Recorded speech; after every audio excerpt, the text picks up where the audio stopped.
नमस्ते, welcome to my channel. तो अगर आप 2025 के लिए ड्रॉप ले रहे हैं और आप उसके लिए तैयारी करना शुरू कर दिए हैं या फिर करने वाले हैं, तो क्या क्या चीज़ें जो आपको ध्यान रखना चाहिए, क्या क्या चीज़ें स्टार्टिंग से ही आपको फॉलो करना है, तो इसके बारे में आज हम इस वीडियो में बात करने वाले हैं। तो चलिए बिना किसी डिले किए ले चलते हैं आपको पहले पॉइंट की तरफ। तो पहला जो पॉइंट है वो ये है कि do not waste your time in making notes. हाँ, मतलब कि नोट्स में आपको टाइम वेस्ट नहीं करना है।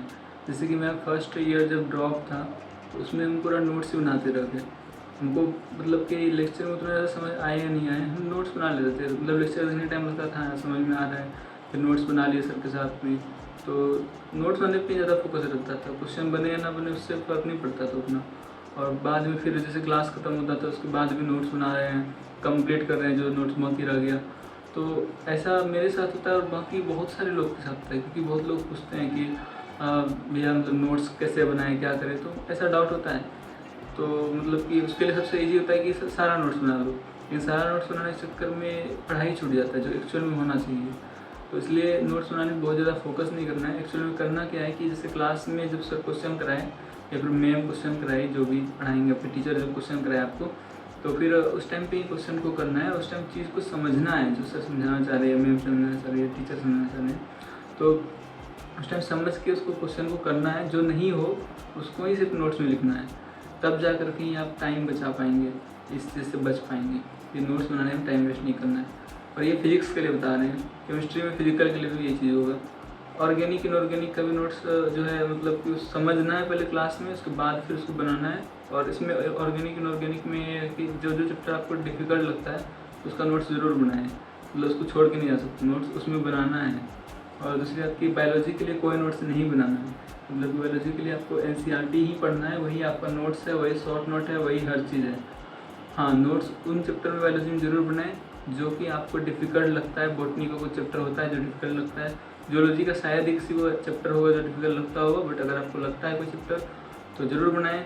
जैसे कि हमको मतलब कि रेस्पिरेशन चैप्टर जो होता था, respiration in plants, photosynthesis in higher plants, तो ये चैप्टर जो है उसमें हम नोट्स बनाए थे क्योंकि वो हमको टफ लगता था। और बाकी जेनेटिक्स में जैसे कि बहुत लोग के लिए टफ होता है, और बहुत लोग क्या मतलब ज़्यादातर लोग बोलते हैं जेनेटिक्स टफ होता है, बट हमको मतलब ईजी लगा था तो इसलिए हम नहीं बनाए थे। अगर आपको इकोलॉजी टफ लगता है तो आप इकोलॉजी का नोट्स बना लीजिए, मतलब उतना ही बनाना है जितना कि आपको ज़रूरी हो, उससे ज़्यादा नहीं बनाना है, क्योंकि उससे ज़्यादा और भी इम्पोर्टेंट काम है जहाँ पे फोकस करना है। तो जैसे कि इसका सेकेंड पॉइंट भी यही है कि focus on what is important for from beginning, मतलब कि स्टार्टिंग से ही फोकस करना है जो जो चीज़ इंपॉर्टेंट है। जैसे कि आपको भी पता है कि इंपॉर्टेंट क्या क्या है, सबको पता होता है, बट हम लोग उस चीज़ पर फोकस नहीं कर पाते हैं। जैसे कि सबसे पहला चीज़ है कि रिवीजन। रिवीजन पता है बिना रिवीजन के सिलेक्शन होता नहीं है, तो लेकिन रिवीजन करते कितना है, मतलब आपको भी पता है कि रिवीजन अगर करते तो सिलेक्शन हो जाता। तो रिवीजन स्टार्टिंग से ही करना है, जितना भी हो उसके लिए प्लानर अलग से बनाना है कि अच्छा इस सप्ताह में इतना रिवीजन करना है, ये चीज़ करना है रिवीजन। और या फिर आप टेस्ट के अकॉर्डिंग चल सकते हैं। और टेस्ट से याद है कि थर्ड पॉइंट जो है इसी मतलब कि इंपॉर्टेंट वाले सेक्शन में कि क्या क्या चीज़ इंपॉर्टेंट है वहाँ पे फोकस करना है। तो टेस्ट इंपॉर्टेंट, टेस्ट के बिना सिलेक्शन नहीं होता है, तो टेस्ट जो है स्टार्टिंग से ही आपको देना है। और बैच का हर एक टेस्ट फॉलो करना है, एक भी टेस्ट मिस नहीं करना है।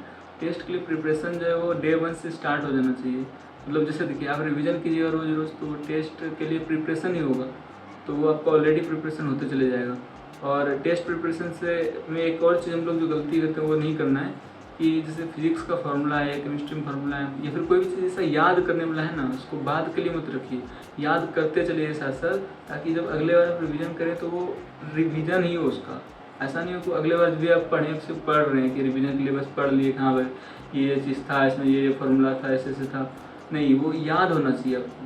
वो मतलब अगले बार जब पढ़े तो वो आपको मतलब दिमाग में दोबारा से घूमना चाहिए वो चीज़।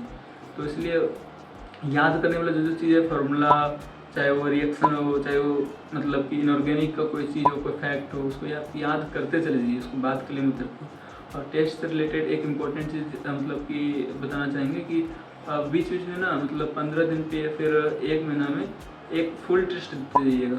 अब फुल टेस्ट देने का मकसद ये है कि आप जो लास्ट ड्रॉप में पढ़ाई किए थे, तो या फिर आप 12th के साथ अगर दिए थे तो उसमें जो पढ़ाई किए थे लास्ट अटैम्प्ट के लिए, तो वो पढ़ाई वेस्ट नहीं जाए। ऐसा तो होगा नहीं कि आप जो अटैम्प्ट दे रहे थे तो कुछ भी नहीं पढ़े थे, अब चाहे आपका भले ही कितना भी कम मार्क्स आ रहा हो, कुछ तो पढ़े होंगे।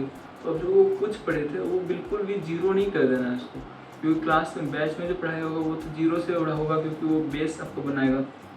लेकिन आपको जो है वो मतलब कि उसको जीरो से स्टार्ट नहीं करना, क्योंकि आप ऑलरेडी थोड़ा भाग चुके हैं, तो उसको वेस्ट क्यों करना।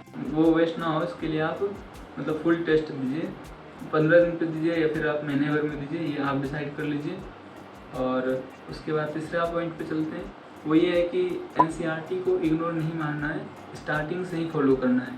जैसे ही क्लास में कोई चैप्टर हो जाए उसका एनसीईआरटी पढ़ लीजिए, और नोट्स जब बना लीजिए आप नोट्स को 2-4 बार पढ़ लीजिए। उसके बाद आप उसको धीरे धीरे एनसीईआरटी में इनकॉर्पोरेट कर दीजिए। ये बायोलॉजी के लिए बता रहे हैं और इनऑर्गेनिक ऑर्गेनिक के लिए बता रहे हैं कि जो जो इम्पोर्टेंट पॉइंट है उसको एनसीईआरटी में ही आप मेंशन कर दीजिए। उसके बाद आगे से जब भी रिवाइज़ कीजिएगा तो एनसीईआरटी ही रिवाइज़ कीजिएगा, जिसमें कि आपका नोट्स भी ऑलरेडी मतलब उसमें आपको जो जो इम्पोर्टेंट पॉइंट है उसको आप एनसीईआरटी में ही लिख चुके हैं, साइड जगह दिया रहता है एनसीईआरटी में, तो उसमें दे चुके हैं। और उसके बाद है कि अगला पॉइंट बताएंगे कि वो ये है कि solve question as much as you can.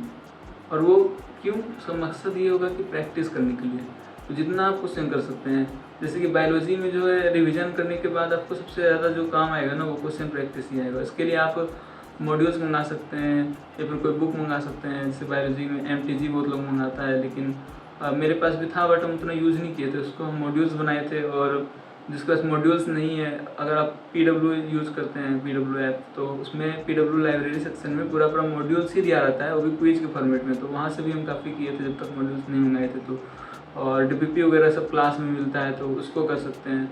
और जितना भी मतलब कि जहाँ जहाँ से मतलब आप क्वेश्चन प्रैक्टिस कर सकते हैं कर लीजिए, कोई दिक्कत नहीं है। इसमें बस ये मत सोचिए कि ये क्वेश्चन काम आएगा कि नहीं आएगा, वो प्रैक्टिस के लिए है। और प्रैक्टिस जितना ज़्यादा कीजिएगा तो उतना ज़्यादा सिलेक्शन का चांस बढ़ेगा आपका। अगला पॉइंट जो है वो ये है कि डेली टारगेट बना करके पढ़ाई कीजिए कि आज हमको ये 5 चीज़ करना है, तो उसको आप या तो सोने से पहले लिख लीजिए या तो फिर उठने के बाद लिख लीजिए कि आज हमको ये काम करना है।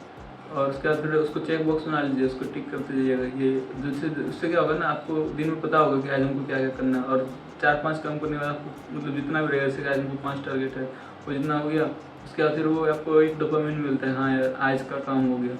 और इस तरह से आप स्ट्रिक भी बना सकते हैं, वीकली स्ट्रिक के। अच्छा डेली हम कर रहे हैं, रोज़ कर रहे हैं, मतलब कि आज 7 दिन हो गया काम करते करते, तो एक दिन बीच में ब्रेक ले लीजिए थोड़ा बहुत। और वो बहुत ज़रूरी है ब्रेक लेना, अगर नहीं लीजिएगा फिर एग्जॉस्ट हो जाइएगा। तो इसलिए मतलब थोड़ा बहुत ब्रेक ले लिए 7 दिन किए, लेकिन आप ब्रेक भी तभी नहीं लीजिएगा जब आप पढ़ाई कीजिएगा ऑलरेडी, नहीं तो ब्रेक तो मतलब उसका क्या ही मतलब है अगर आप पढ़ ही नहीं रहे तो।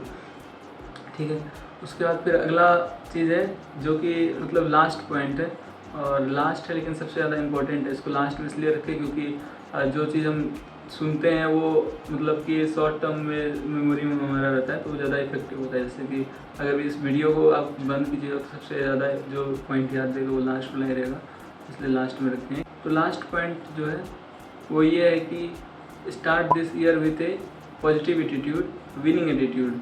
मतलब आपको इस तरह से इसको स्टार्ट करना है कि इस बार तो आपको निकलना ही निकलना है। ये चीज़ आपको ना रोज़ बोलना है, हमेशा बोलना है, हर एक सेकेंड बोलना है। मतलब मुँह से नहीं बोलना है।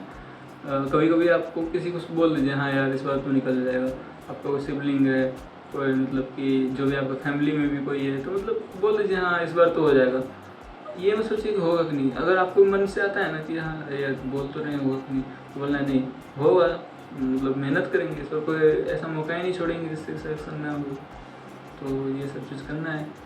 और इसका स्टार्टिंग में लगेगा कि क्या ही कर रहे हैं, बोल रहे हैं हाँ 720 आएगा 720 आएगा, तो लेकिन आप मेहनत तो कर नहीं रहे हैं। लेकिन ये चीज़ ध्यान रखना है कि जब आप स्टार्टिंग में तैयारी कर रहे हैं तो जिसका 720 आने वाला है वो कोई फिक्स नहीं है, तो आपका भी आ सकता है। इसी बस विश्वास करना है और उस पर मेहनत करना है, जो कि आप ऑलरेडी कर ही रहे हैं, क्योंकि आप ड्रॉप ले रहे हैं तो आप मेहनत कीजिएगा ही। तो बस अच्छे से कीजिएगा तो आपका भी आ जाएगा। और मानना होता है सबसे पहले, मानिएगा तो हो जाएगा। तो बस यही सब चीज़ है जिसको आपको ध्यान में रखना है। और बाकी लास्ट ईयर जो गलती किए थे उसका लिस्ट बना लीजिएगा, उसको फिर लिख लीजिएगा, सामने चिपका दीजिएगा कि क्या क्या गलती इस बार नहीं करना है। और नॉर्मल चीज़ जो है सोशल मीडिया वगैरह वो सब तो सबको पता ही होता है। तो ये सब चीज़ था जो कि आपको ध्यान में रखना है। तो फिर मिलते हैं अगले वीडियो में। अगर आपका कोई डाउट वगैरह है तो कमेंट में पूछ लीजिएगा। आपके कमेंट को हम वीडियो में मेंशन भी करते हैं। और दूसरी बात कि अगर आपका कोई छोटा मोटा डाउट हो तो कमेंट में बता देंगे, और बाकी अगर जहाँ थोड़ा सा लगेगा कि हाँ इस पर वीडियो बनाना चाहिए तो उसको वीडियो बना करके बता देंगे, और जितना हो सके उतना हेल्प करेंगे। तो तब तक के लिए आप पढ़िए, छोड़िए, आग लगा दीजिए। Bye. I don't wanna let you go.